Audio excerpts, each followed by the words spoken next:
Okay, thank you and welcome to Expert Advice Live. This section, we're going to do something a little bit different. We're going to be talking about the profile of the accepted applicant report, which is going to be coming out this week. And it is a comprehensive survey where we reviewed how students did in the application cycle during the 2024-2025 cycle. And I'll let Dr. Chuck, who is with us as always, talk a little bit about the survey, and then we can start diving into questions. As usual, just wanted to remind everyone that if you have questions, you can put them in the comments underneath the YouTube video or LinkedIn, wherever you're watching this, and we will answer those questions for you. So at this point, I will go ahead and turn things over to Dr. Chuck. So welcome, and tell us a little bit about the survey. Sure. So thank you so much. And again, we're really appreciative of the people who've been supporting the Health Professional Student Association and the Student Doctor Network to launch this survey program and do a little bit of research about a lot of the stories underneath how people are getting accepted or what people are doing to prepare for that. I think many of the highlights that everyone hears about, whether you are reading on our forums or you are just seeing various people post their own testimonials online, YouTube, TikTok, or whatever, you hear a lot of focus on, how did they study, what grades they got, what their GPA was, the usual sort of the technical things about what to do in order to set up your application in order to get an acceptance later on. And many of the things that you will hear online, it's great to hear how individual people are doing. What our survey, or what this research is going to do, or what we were trying to do as our major goal, is to go a little bit further behind the scenes to try to figure out, what exactly is the environment that really helps people get into medical school. And these are things that we were really interested in because, as much as I think we really think everyone's on an even playing field, the MCAT basically is an equalizer. It should tell everybody how well you do based on, how everyone in general on a standardized test is doing on content that you should have been taking in undergrad or wherever you happen to be. There are still some underlying important factors that are very easily glossed over. Over the last 4 or 5 years, these differences have become even more important as the application process itself has changed, certainly since COVID and a little bit thereafter. So a lot of the advice that existed prior to 2020, you probably hear in general some of the same things that you'll hear, and many of those things still apply now. But the landscape has pretty much changed. So we wanted to get a little bit of a better idea how, in the midst of all these adjustments, how are applicants themselves preparing for the application process. So we really wanted to dive a little bit into what the sources of advice that people who are applying are taking into account when it comes to getting into medical school. Certainly, we've heard a lot. I mean, TikTok certainly has become much more prevalent compared to YouTube, which probably was a little bit more of the dominant role, the source material for many people prior to 2020. So are people relying more on TikTok? Are they really relying more on those resources, or are people really doing more? Are still people doing stuff in groups? Because there's certainly quite a shift since COVID came by for people not to do so much in teams or so much in groups anymore. So it was really hard to kind of trace and track some of these differences without actually starting some sort of a research project about it. So these are some of the things that we've been doing over the past few years of having surveys, and this is for the first time we were able to capture or try to capture a lot of sentiments that were happening among people who were applying to enter in 2025, and trying to get an idea of what are some of the patterns and some of the lessons we are learning about what it really takes to get a high GPA, a high MCAT or other test score, and what are the things that people are really doing to prepare themselves to get into a professional program beyond just, oh, you got to be in such and such percentile and so forth from there. So we really wanted to try to peel a little bit, a few more layers deeper just to see what is it like and what are some things to keep in mind, especially for people trying to get into medical school. Great. Well, thanks for breaking that down. I think you pretty well covered all this. Is there anything else that you wanted to talk about as far as the goals, or are you ready to move on to the next question? Well, I hope that summarizes the overall goals, but for sure for this year's study, I wanted to make sure, we had a lot of different things that we've been doing over the years, like the precursor for elements of this survey include our situational judgment test experience survey. So we incorporated that into this survey as well. And we also were asking a lot of other questions, and we'll go over to an extent some of these other questions during this conversation. But a lot of things, as I said, we really want to get a good idea of how people are preparing for the contemporary application process and really try to get some insight that hopefully gives us an idea of why it has been so challenging to get a little more diversity in our incoming classes and in our profession. Okay, well, let's take a look at who were you talking to and why did you want to look at that group? So the question, obviously, if you're seeing it here, we weren't just looking at medical students. We really wanted to compare a good number of people applying to various health professions programs, because it's very easy, given the volume of information that's out there for people who are trying to get into medical school, to get a lot of information. But there's a fair amount of information for people trying to get into dental school and veterinary medicine. And these are among the many professions that the Student Doctor Network and the Health Professional Student Association support. Clearly, there's some differences in what is involved with preparing for their standardized tests. There's a lot that's different about the timing of the application process and when applications are available, when people should submit applications, and so forth. So even though, in general, I can probably hand wave and say these are all health professional schools and programs, and you could put a big umbrella term as medical school. All these three subtypes are a medical school of some sort. There are some very interesting differences that I wanted to look at regarding, what exactly are the differences in how people were preparing to take the MCAT or take the DAT, or other things that were coming around, which we'll highlight a little bit later about the interviewing process and how some of the different stages are a little bit different from each other. And are those differences enough to account for some of the larger term challenges that we know are facing all of those professions, not just medicine, but also dentistry and veterinary medicine. So it was really nice to have a set of comparison groups. And I think it makes the survey and some of the survey results a little bit more impactful in terms of really discovering, is this a real important factor to really pay attention to for the next survey or the next couple surveys that we hopefully will be able to implement. So it's really nice having all of the different groups in there. And I'm hoping that for anybody who's interested, you had an understanding of how they are all different from each other. Great. Thanks for breaking that down, why we wanted to talk to not only medical students, since medical students are the ones that you usually hear about. So what were some of the differences you found in how applicants prepared for the application process across these different groups of different types of health professional schools, or just in general, how different students applied or prepared? Yeah, so it's very different, needless to say, since certainly if you were, quote, pre-med, there's so much of a volume of information about what you need to do in order to prepare yourself to get into medical school.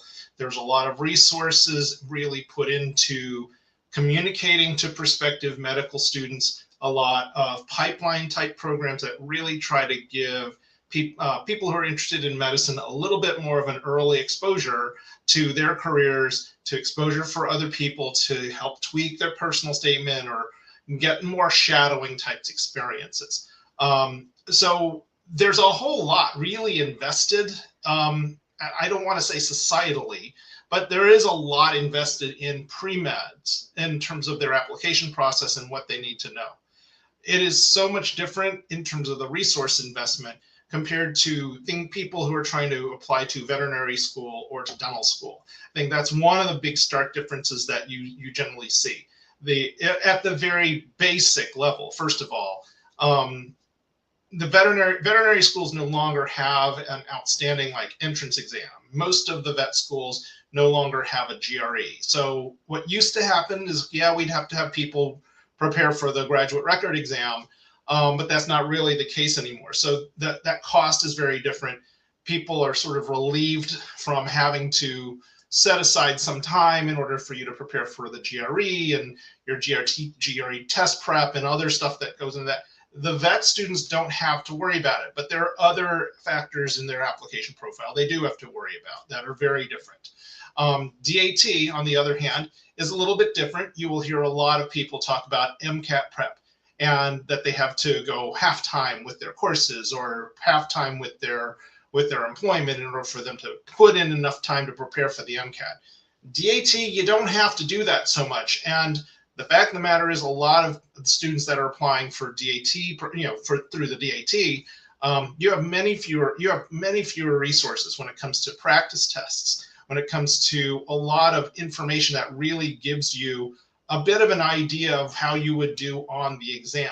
We also recently, this past March, went through a scoring change. So you no longer have this 2-digit number. You will now have a 3-digit number. That's something we're looking forward to seeing what happens for the next application. I'm sorry, the next survey that we do in the next application cycle, as we're sort of documenting the 2026 incoming class. But needless to say, it's very different on the level of preparing for the standardized tests. Let's layer on top of that the amount of money it costs people to prepare for these various tests. You don't have to worry about that for the vet students. DAT, they have a different process in order for them to get reduced fees for taking the DAT. It's not as comprehensive as the MCAT or the AMCAS MCAT fee assistance program as a big example.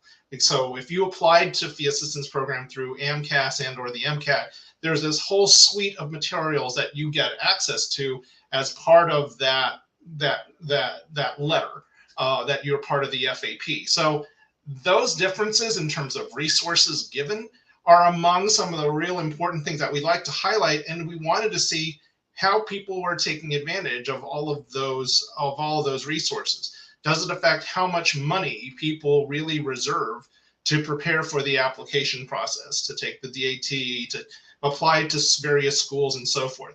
So those are, that the number of schools that students apply to, you have like 100+ medical schools. You only have 70 dental schools, and you only have like maybe 30 or so vet schools. So clearly, we hear so many people that are applying to 20, 30, 40 medical schools. Clearly, that's not the number that the dental and the vet school students are doing. So they're spending a lot less on some of the upfront costs of their application compared to medical students. So the amount of money that's invested in the application process is dramatically different. And some of the interesting insights that come from this survey come from how much in financial reserve applicants from each of these 3 different major types have amassed prior to the application process. And it's going to be it's very interesting to see some of the dramatic shifts and differences just because of something like a very comprehensive program like the AAMC FAP Fee Assistance Program, and how that may make a little bit of a difference for people who do not have the same socioeconomic means to cover those similar costs if they happen to be going for veterinary school or dental school. So those are some of the really stark, interesting differences that we see, especially on the economic and financial standpoint.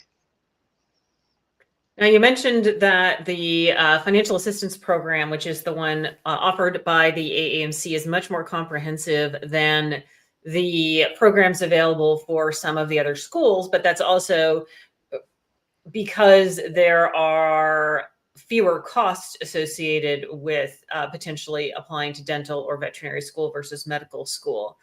When you look at the results and how people did, was the fee assistance program helpful in getting people accepted, or did it not really have an impact?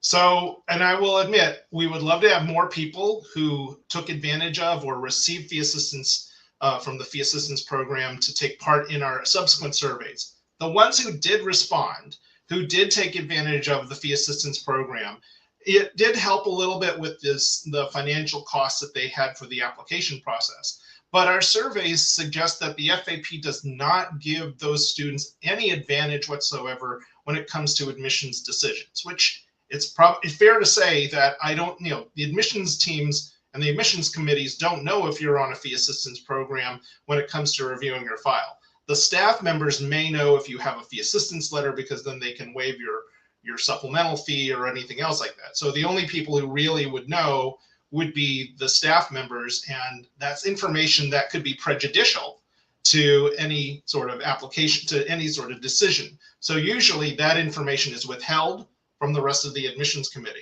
So it's interesting to note that it didn't look like in the data that from the responses that we got from this past survey that the FAP really helped in any way the admissions percentile or the admissions trends of anybody who got into medical school compared to any of the other programs one way or another about that. So it's great to give you a leg up, but it's not sufficient to sort of get your application over the line or proverbial line to ultimately join a medical school of any sort later on in the process.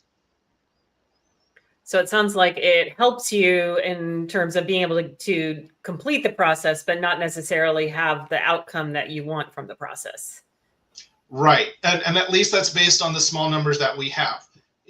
This is unfortunately one of the things that the AAMC does not make very clear in terms of the transparency about people who have fee assistance programs. Do they have what is the tendency for people on FAP to get accepted into medical school?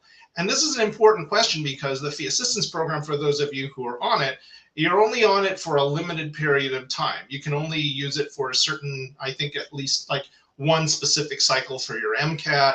You can use it for 2 cycles for the AMCAS application, but there's some conditions that come with your ability to use the fee assistance program.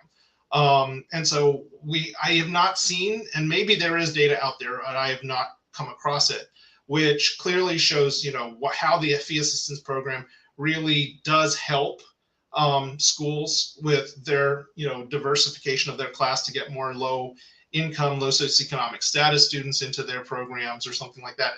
I have not seen too many very definitive research papers that talk about that. So we're among the earlier ones that I can tell that make that type of claim. Or at least can suggest that such a survey would be very important, just to show that there's a reason. There should be a reason why people should apply to fee assistance programs. And yes, the cost is one of the very important reasons, but how do people use those resources in a way that gets them, quote, closer towards getting to their goals to become medical students or whatever? We don't know. And that's something that I'm hoping that this survey and maybe subsequent surveys can help get more clarity about. But we really need more people who are on the assistance program to really give us their input about what their experience in the application process has been like. Well, thanks for clarifying that and getting more information. And again, if you have questions about this survey or about what we saw with accepted applicants in the 2024-2025 cycle based on this survey, please put them down in the comments and we will answer them live. One thing you talked about is differences in how someone who has fewer resources potentially might approach applications versus students who have more of financial resources at their disposal. So what differences did you see in how students who had less resources approached the application cycle and got advising services and moved forward versus students who had more resources? So this is one of the interesting findings that, for me, as someone who has been involved with pre-health advising in the past, and certainly in the admissions side of the things, this is one of the more interesting findings, I would certainly say, among the many that are very interesting, that really have shown through. So, when we look at the number of respondents who say they come from underprivileged or underserved backgrounds in terms of their childhood or whatever other resources, versus those that were, they did not identify as such on the survey. It was very interesting to see some very specific behavioral, at least what suggested behavioral differences in terms of how students were collecting information to determine whether they were prepared for an application to, and again, medical, I'm just putting, it's mostly MD, DO, but we're putting a broad paintbrush on all of this. So it turns out that a lot of those that are coming from underserved backgrounds, underprivileged backgrounds, which may include first generation, it may include a lot of people from underserved, underrepresented communities, tended to use more independent one-on-one type resources. That is to say, they tended to use and say that they like to go to recruitment fairs. They tended to rely on the internet, and certainly like the websites and those sorts of individual opportunities to really connect with other people. Whereas those that, I put in the term here that I say privileged, but it's anybody else who probably does not qualify as being underserved or under-resourced, they tended to rely a lot more on more formal structures. So they basically went and relied on pre-health advising. They relied on sort of group studies and sort of group opportunities in order to help them with classes and to help them with exam prep. So this was a very interesting, pattern that was shaping up, that people who are not, who are used to an academic environment feel very comfortable or have a good reason in their minds to go for advising relationships and using the formal advising structure that a program offers. That seems to be something that most of those students use to prepare their application and throughout the application process, compared to those who did not. So those that don't have or didn't rely on that type of formal relationship, they'll tend to do more campus tours, they'll do virtual visits, they might do in-person visits, and again, recruitment fairs. So they'll get things on their own individually, and didn't seem to do as much of the formal advising or formal networking that the other group tended to do. So this is something that has a lot of this really aligns up very, very well with some of the challenges that we know first generation students, underrepresented minority students have in navigating academic culture. I think we're coming up to like celebrate First Generation Day. I think it's coming up next week or something on a Sunday or that whole week.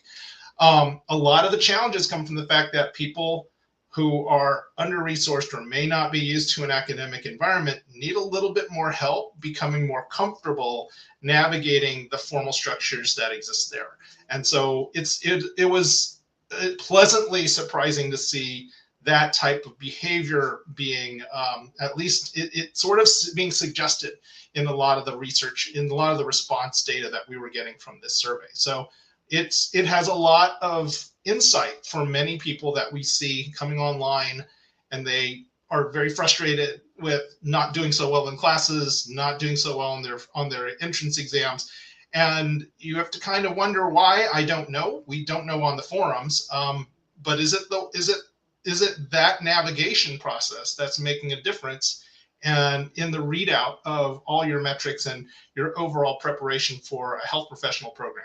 And also, is this a reason why doing a post-bac or a special master's program, where many of those students are really put into a situation where they have to network and have to rely on faculty or other resources there and get a bit more acclimated to academic culture?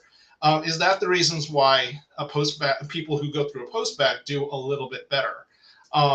it's fascinating to kind of think about it, and hopefully that's something we will be looking more into in the future. Okay, that's an interesting difference between students who have more resources and students who have less. One thing that has been attempted is to create pipeline programs to help those students who are from more under-resourced backgrounds to be able to learn how to navigate academic culture and be able to get help along the way towards getting into a healthcare profession. Did you find that participation in pipeline programs helped those students or helped students in general with getting into health professional programs like medicine or dental school? So one of the things I will say is yes, but I think is probably the easiest answer. One of the reasons why I say yes, but is because there's not just one specific type of program that we call a pipeline program. One of the things that we asked, and we will do a little bit more teasing out or want to do more teasing out in this upcoming survey of the current application cycle, is to really get a sense of whether people who participate in pipeline programs get more encouragement, get more of an idea of, what college is going to be like. What exactly, does a pipeline program really help you ultimately when it comes to your application or getting a little bit more further down the road and getting an offer of admission? There's not one single type of pipeline program.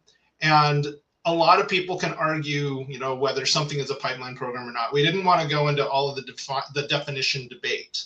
But suffice it to say, we did a survey where we asked about pipeline program participation, specifically if you participated in some sort of a pipeline program before you started college. Like if you were in a K-12 type program that was really all about encouraging you to pursue science. And so you might have gone around and learned about heart rate, about respiration, because some college students or even medical students came by and they taught you about like nice, neat, cool things about about the heart and about medicine and science. And that's the thing that you really sparked your interest in going into medicine in the first place.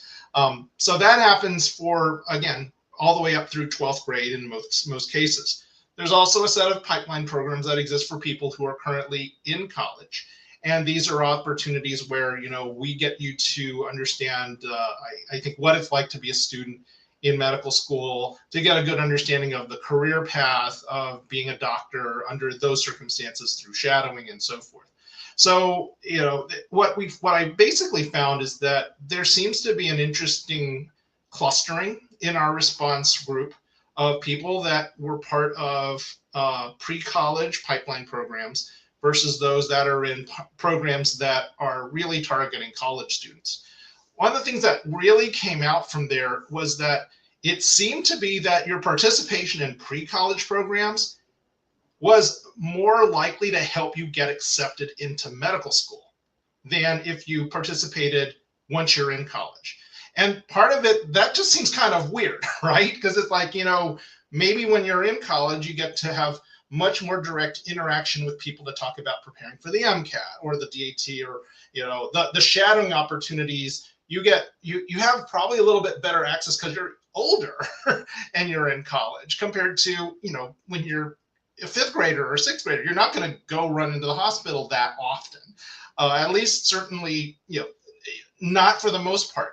So it was a very interesting difference that we were seeing in the groups and that were responding to our survey, that for whatever reason, those who were attending college pipeline programs were a little more successful in getting admitted. And we're trying to figure out why. Does this make sense? Is it something a little bit more nuanced rather than just the clustering that we just basically did? So the survey that we will hopefully be launching maybe hopefully around December or so, where it's our first chance to look at the current applicant pool who are trying to enter in 2026. One of the things we do want to know is, when we talk about pipeline programs, it doesn't have to be like, is it a one-day program? Is it something that students came by and they did for a couple of days? Was this a semester-long program or a summer program? Did it involve research or whatever?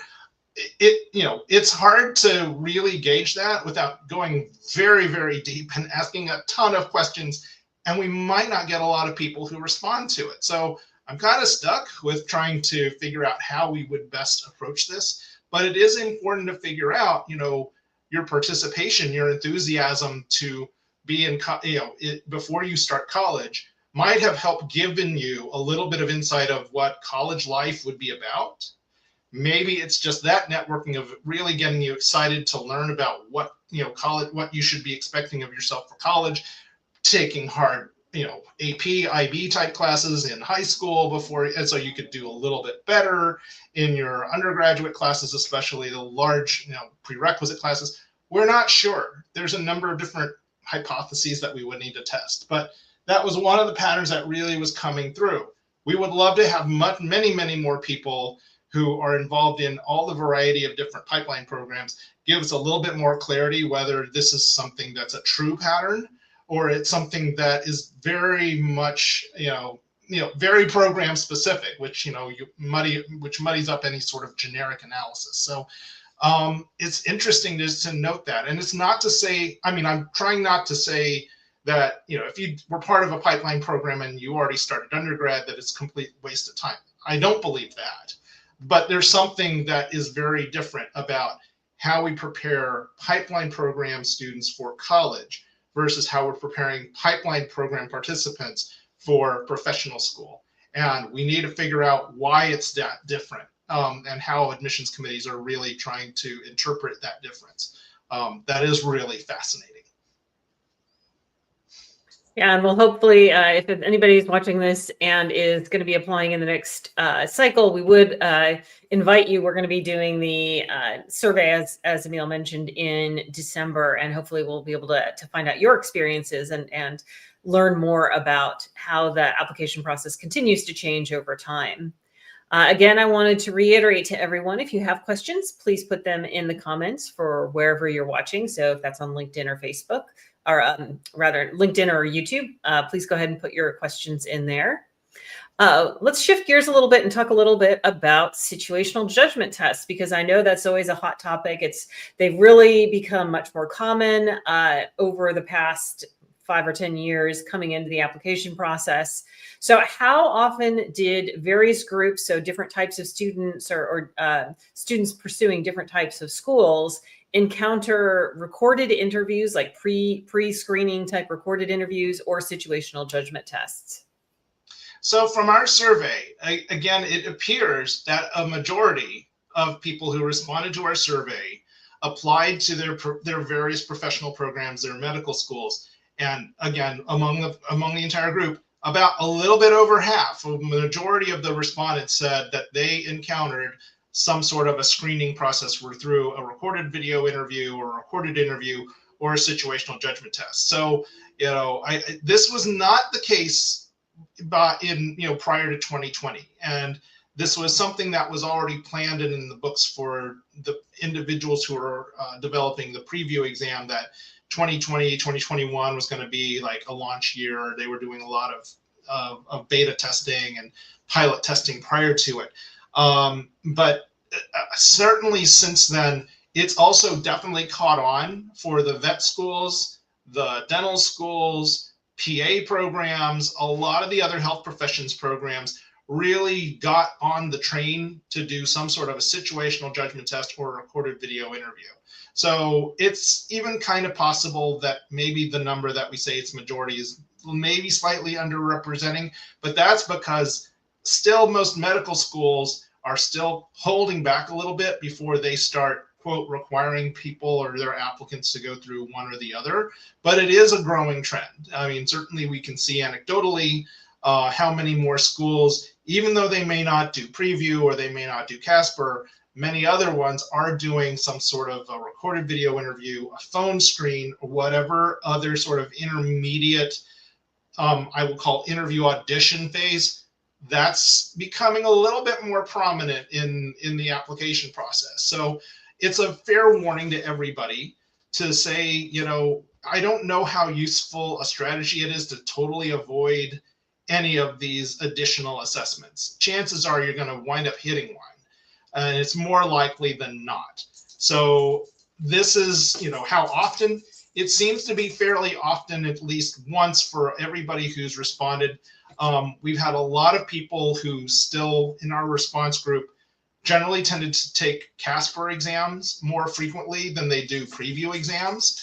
In fact, preview is specifically for MD and a handful of DO programs that are out there that require that specific situational judgment assessment.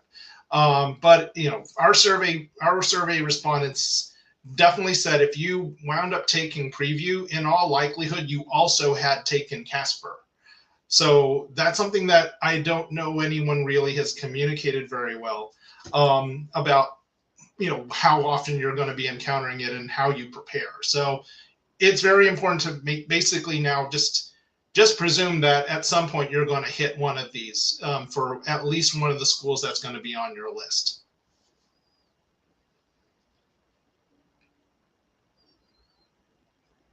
Oh, yeah, I think you're muted. Just realized, yeah, I was muted. That was a user error. So I guess the $1,000 question is, does strong performance on these tests correlate with success in admissions?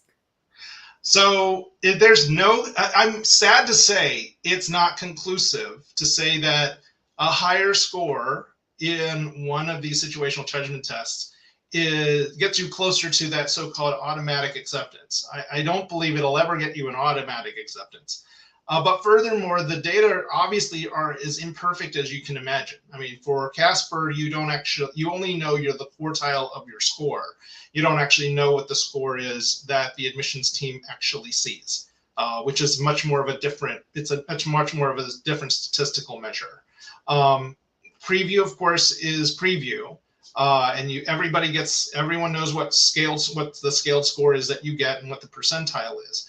But our own survey basically shows a very dramatic skew where a very strong number of those who responded had fourth quartile preview scores, which is basically 7, 8, and 9. So, is there a correlation to being more successful getting an offer if you got a 9 versus a 7? I don't know if that's the way to really interpret it. AAMC, the AMCAS team, however, recently disclosed, at least in terms of encouraging people to take preview, that they're seeing in their internal data insights that say that, especially among schools that were, quote, recommending that their applicants take the preview exam, so not the required group, but the recommended group, they were informally suggesting that you are encouraged to take preview for those recommended schools. They don't have data that show this, but they claim that there was a higher likelihood of getting a positive admissions result, i.e. getting accepted, if you had taken the preview exam, even for schools that, quote, highly recommend it, versus those that don't take the exam because it was highly recommended. We're not sure how that analysis was done. I'm waiting to see much more data about this and how they actually discern what the differences really are one way or another and what exactly is a successful result. We don't see that there is an attraction for taking the preview exam for people who, when it comes to decisions of which schools they want to go to. Because you took the preview exam does not make it more likely that you want to attend the school that required you to take preview. We're not seeing that type of behavior. But so that means I'm not sure how that group is doing the survey. But we'll see what happens, and we hope that there will be a little bit more data that are out there. We're excited if that is going to be the case. We just don't see it in that same exact way. Because they don't even make the claim in that statement that it's strong SJT performance. It's just the fact that you took it. So, so I wish I could give a little bit more insight about it. But for the time being, our current data about the patterns about how admissions teams are using SJTs is consistent with whatever the official presentations from those in admissions about it, which is, some people are using it as sort of a last minute relegation, as a tiebreaker, all those sorts of things that you could use an SJT result for. it's what many schools are using it for. It's a proxy for how well you do for a multi-mini interview, or it's, you know, it's just something for as a tiebreaker later on for mission related things or academic preparation. It's just really, again, we really don't have a very solid idea. So the jury is unfortunately still out about this specific question, and just telling you that it is very, you know, how important it is. But I think it is very important. The message is still there that there is a very strong belief that having these tests is very important as part of holistic review. It gives you and the admissions teams a little bit more insight about the soft skills or the power skills, the relationship skills that you have when it comes to navigating an academic medical environment. So the jury is still out, and again, how one uses it at various programs is going to really depend, but there's no consensus just yet. Yeah, and unfortunately, I know not all schools are very clear about how they're using it, so that can be a challenge for students in deciding, you know, if it's something that they want to take. But it's interesting that the AAMC, of course, they have a vested interest in the test, says that they did find that people who took the test tended to have better admissions outcomes. We got a comment here from Matt. So thank you, Matt, for providing this comment about calling back to our FAP discussion and basically saying that it's helpful to get the money from the FAP, but it doesn't eliminate all other sources of disparities. And would you any comments or thoughts on that? I mean, part of the challenge about it is, you know, it does provide some help. And needless to say, some help is better than no help. But it also is not completely. I mean, it would make a logic sense that those who can afford more can do better with regards to fee assistance and so forth from that. We did not have that many people in our survey that were using admissions consulting, or we're using high cost or high pressure, I don't know what the right term is, but using admissions consultants for their MCAT tutoring or their admissions consulting. I would love to say that if we had a really good way to compare between people who did have those resources and those who didn't, that we can have a little bit of a better idea to identify specifically what, let's say, a difference of $1,000, what exactly that means in the application process. We're not going to go that technical, but it would be great to have that opportunity. The matter of the fact is, we do know that among when you look at the economic diversity of medical students, at least in terms of AAMC data, I'm not sure they do the same thing for ACOMAS data, that clearly most of an entering class in general and aggregate consists of individuals who are from the top quintile of income in the United States.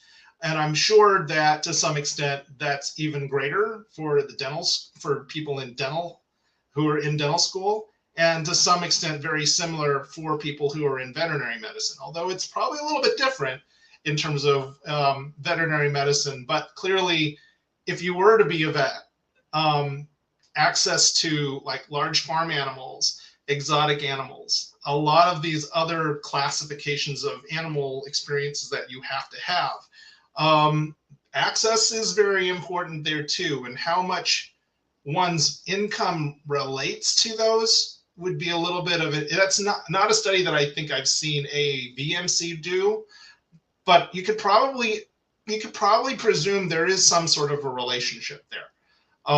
Also for dental and vet, there's the additional attraction of, if you graduate from those programs, you can ultimately get to a point where you start your own practice, or you're at least part of a group practice, and you can get equity in a company or a business that way.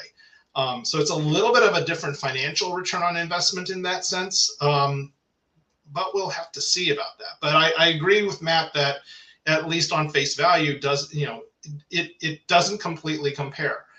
But also the point being here too is from our survey is that the money is important. You get the resources, but as I pointed out a little bit earlier, the underprivileged applicants tended to do more things by themselves. Whereas if you're saying that, yeah, for the candidates that can afford MCAT tutoring, admissions consulting, to some extent, that's groups. That's, forming a team. You're studying based with other people that are trying to like help you a little bit faster get to where you want to go. So again, you're kind of, the point is well taken, and I think that the point supports a lot of things that are being suggested in the survey. So thank you, Matt, for your comment.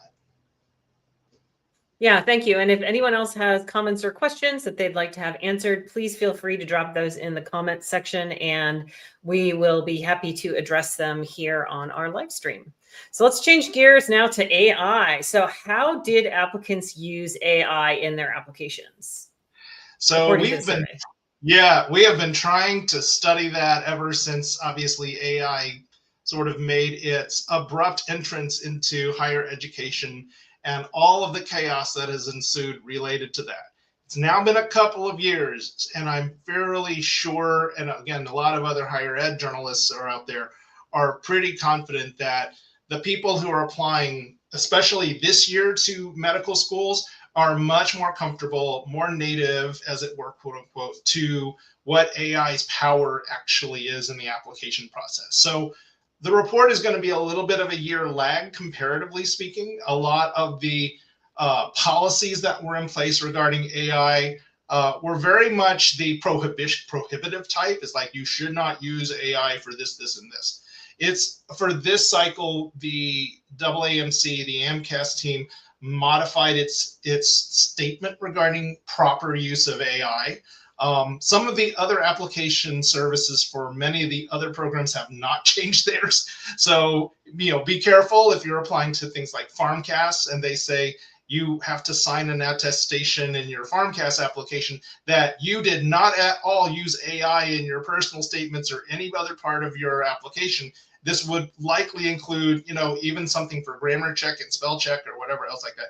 You have to at least claim you swear that you've never used AI for that purpose. So AMCAS, that policy shifted and has changed to at least permitting, usual sort of like fine, like last step editing and sort of refinement of essays. But they wanted to clarify that you didn't just put a prompt in and an essay spat out and that's what you're submitting. So AMCAS at least adjusted its policy to be a little bit clearer about that. And I will expect over the next few years, all those every one of the application services and hopefully even individual programs will make it a little bit clearer about what they would feel is appropriate use of AI. So that's the long-winded version before we get to this answer.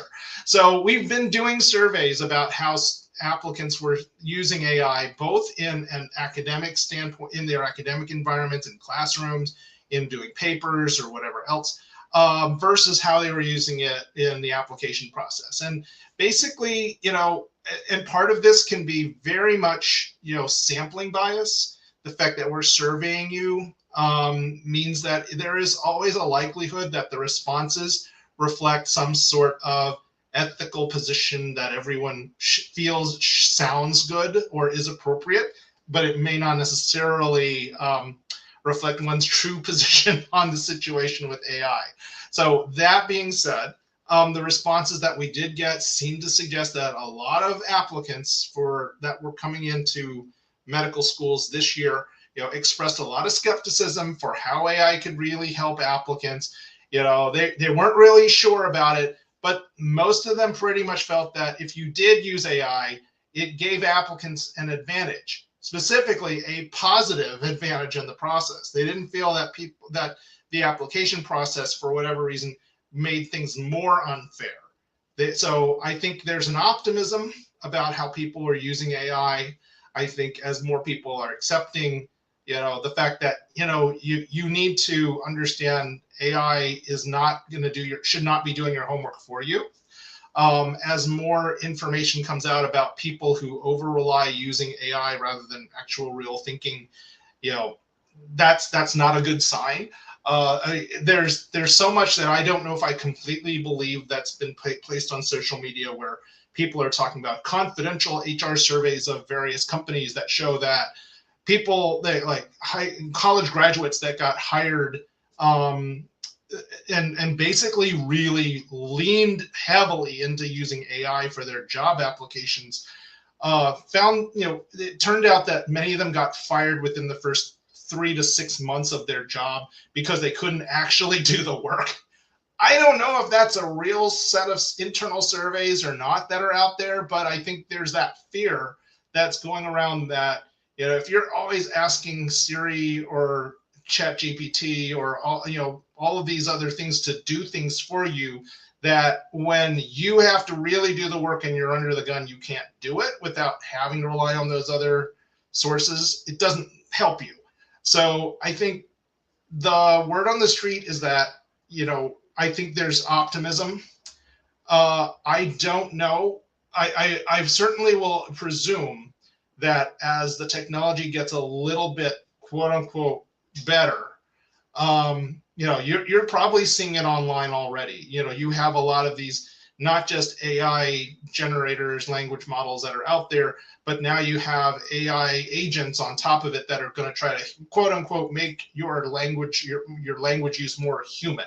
So these humanizer AI LLMs that exist out there too.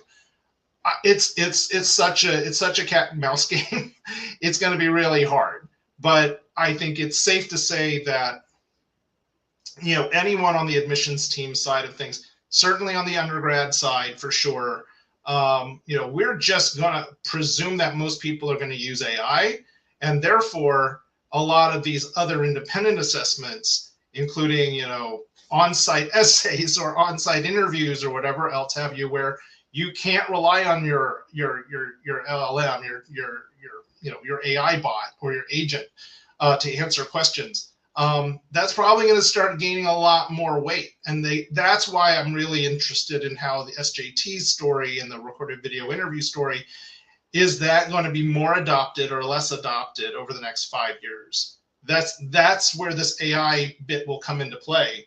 And certainly, there's certainly many stories about people who, quote unquote, cheat on virtual interviews by having an AI bot, because it's easy for an AI bot to now transcribe live sessions like our own. So I'm pretty sure that if any of you are not on the live stream, you can come back, because I've done this. You can go on another website platform and get an AI bot to summarize this transcript. But you could also do that live. And so it's pretty easy, you can imagine, for someone to generate a very, very rapid AI agent that can help you answer questions on interviews. This is something that certainly is happening in real employment life.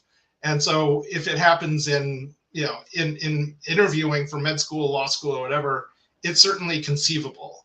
So is that how applicants are also using AI? There's a possibility of that too.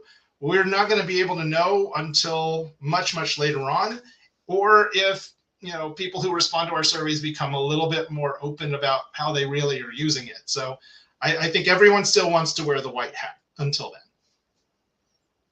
So nobody's willing to admit that they're actually using it, which obviously, particularly the with some of the application services that says you haven't used it at all, seems unrealistic, given that Microsoft Word and all these other applications already are building it into their systems. So right. Again, yes, things will change. We know that. Yeah. Okay, well, let's shift gears and talk a little bit about one of the things that we asked about, which I thought was really interesting, was about looking at different aspects of diversity. So one of the questions that we asked about in the survey was about faith identity and how that impacts students. So can you talk a little bit about why you chose to include this question and what you wanted to see from it? So the faith identity question is certainly a very fascinating one. I would certainly say, if you were to pin something on a contemporary topic, the October 7th, outbreak that happened in Gaza with regards to the conflict between Israel and the Palestinians certainly heightened a much greater awareness that we need to have people understand how to navigate very challenging conversations, especially when it comes to faith identities and practices. So if you were to pin it on a current events topic, you could certainly pin it there. But it's clearly something that anyone who's involved in healthcare understands, especially in human medicine for sure. That is a topic that I think many people realize is something that is a big gap in our knowledge. We also don't report on it in the MSAR or any of the other health professions like directories that are out there, as far as I know. Are there some implications of that later on? It's possible, and one of the things is that what would that mean? What conversations should one expect to have when you are in medical school about challenges and differences in terms of faith identity and faith expression?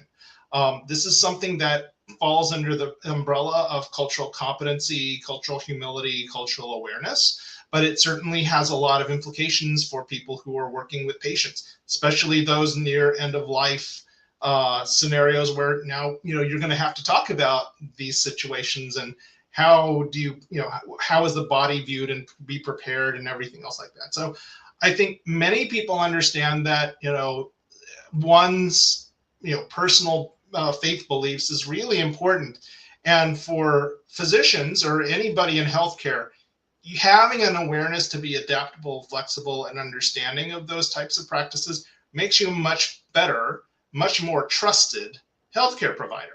So, I mean, that is a basic foundational fundamental thing, and it's been very interesting to kind of get a sense of why that's never been asked. Furthermore, many of you probably know that there is certainly the mindset that's out there that if you are someone of faith, someone who has a religious identity, you can't adhere to scientific principles. You can go back 10, 15 years where it's like, well, how can you possibly be interested in science and be a physician at the same time, because you have this thing called evolution. If you're religious, especially in the creations, if you're a creation scientist type person and believe in that, the world was created in 7 days and all that other stuff, you have to sort of deny yourself the central dogma of molecular biology that, evolution is done through transfer of genetic information. So it's an interesting question that I think, is something that I don't know is well perceived or well researched, especially in the admissions process. So what we found is that, for the people who responded in our survey, we have a lot of people who identify certainly as atheists, certainly as agnostics. On the religious side of things, there's a significant number of people who are Catholics, or they are Christian evangelicals not affiliated with some mainline denomination. And then you have your mainline Protestant denominations that are also sort of collectively included. Now, I know kind of who I have worked with on the admission side and the advising side. It's really remarkable that we field a lot of people on Student Doctor Network who are from Muslim backgrounds or Sikh faiths or whatever else, the other non-Abrahamic faiths, and they did not come and respond to the survey.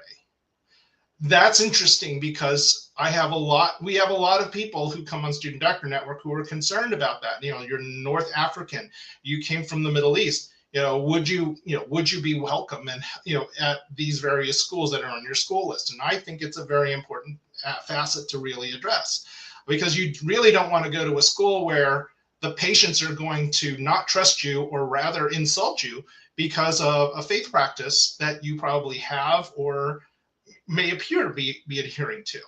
And that's something that I know is a big problem in medical education right now, when the patients are the ones that are stereotyping you, throwing racial or very derogatory comments to our students and our residents. So how do we address this? How are we going to try to address this? And again, with what happened on October 7th with the conflict that broke out in Gaza, there were very few individuals who I self-identified as Jewish that were in the survey.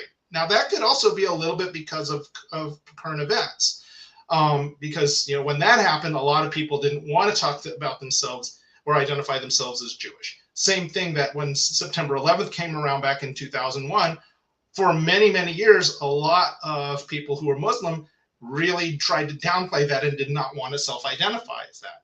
Is that's what's happening here? I don't know. I wish I could tell you. But we want more people to be a little bit more hopefully open, to give us a little bit of a better idea of the faith diversity that one should experience and should be prepared for when meeting your other classmates in various schools, medical school, dental school, vet school, wherever. Clearly that diversity exists at the undergraduate level, and I would expect that to some extent, that's why many of the people who go to medical school are going. So we want more insight. We want more people to participate. But as of right now, there is certainly a significant number of people who just don't believe that there is such a thing as a God, or some sort of higher being. How are those individuals going to be able to relate to other patients who clearly do have a different philosophical and faith-based view of the world and how they want to handle their own health? Again, we can go into all the misinformation. We can go into a lot of different areas that, you know, if you're going to establish a trusting relationship with the patient, you need to know how to navigate that. So what's the starting material for that? And that's something that I'm really happy we have a little bit of data out there, but I'm hoping we can get even more data in subsequent surveys. Yeah, and as you mentioned, it's not something that you that is generally discussed. I mean, obviously there are some schools that are faith-based in their approach. You know, Liberty University, Loma Linda University, from the medical school standpoint, are two that jump immediately to my mind.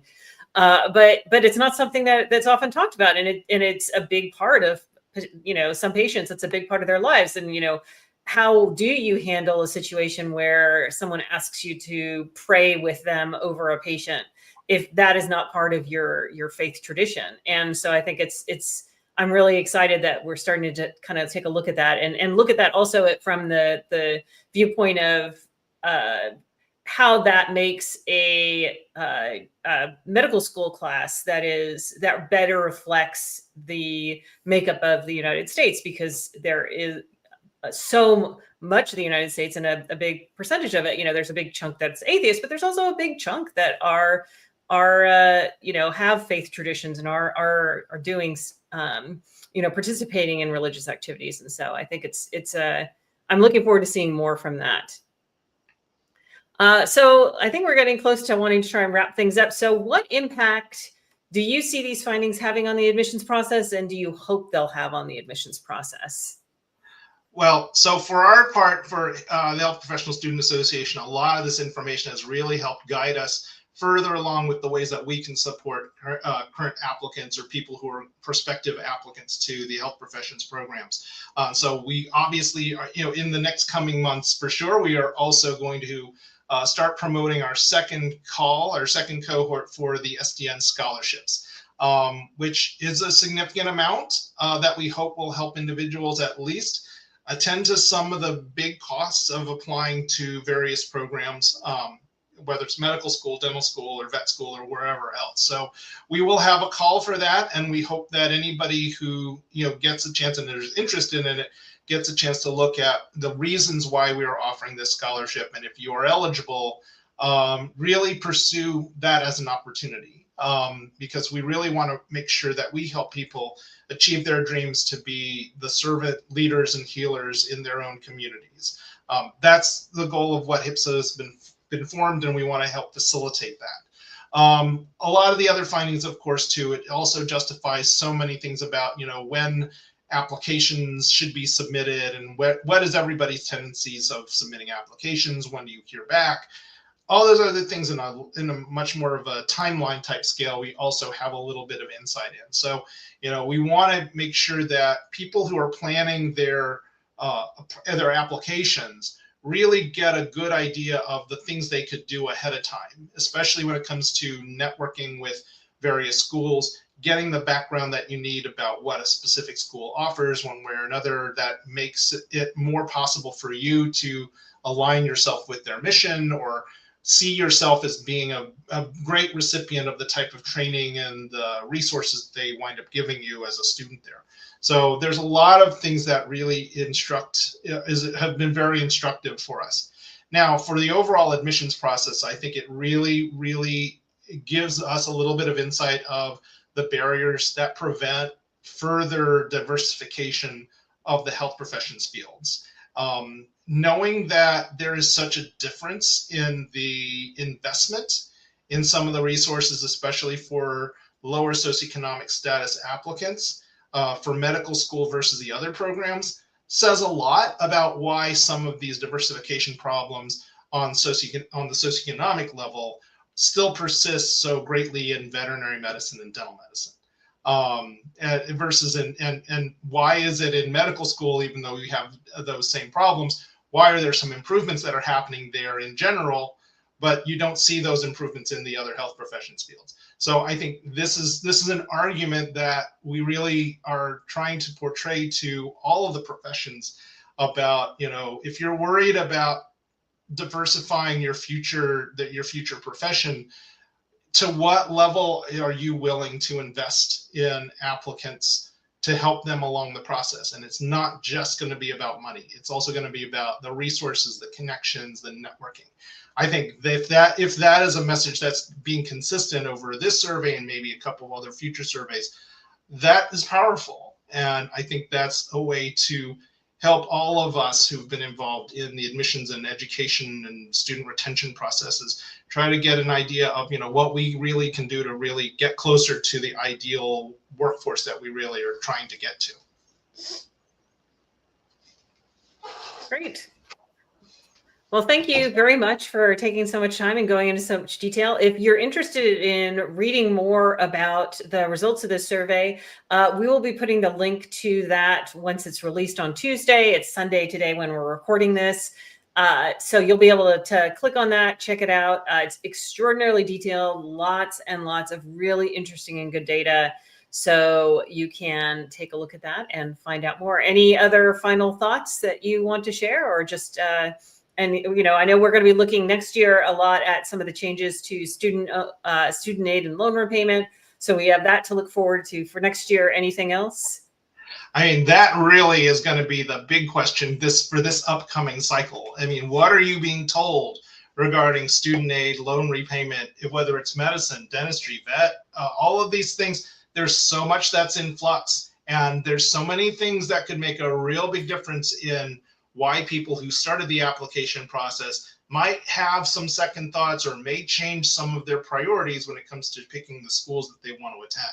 So we really do encourage you, if you are a current applicant and meaning for entering in 2026 or even subsequently later, we really do want your input. We want the input of your peers who are also in this process. The more insight we have about the effects of these changes in the law on your decisions and ultimately the makeup of the future healthcare workforce is really very important. And I think the only way change happens is if we have as much participation as we possibly can. So look out for future links that we will have encouraging people to fill out the survey. Once we have the fall survey out, we do a two-part survey. There's one done in the fall, usually to help coincide with early rounds of offers. And then we'll do another one a little bit closer in the spring when we have more commitments that have to be made. So, the period of choose your medical school for those of you who follow in AMCAS. So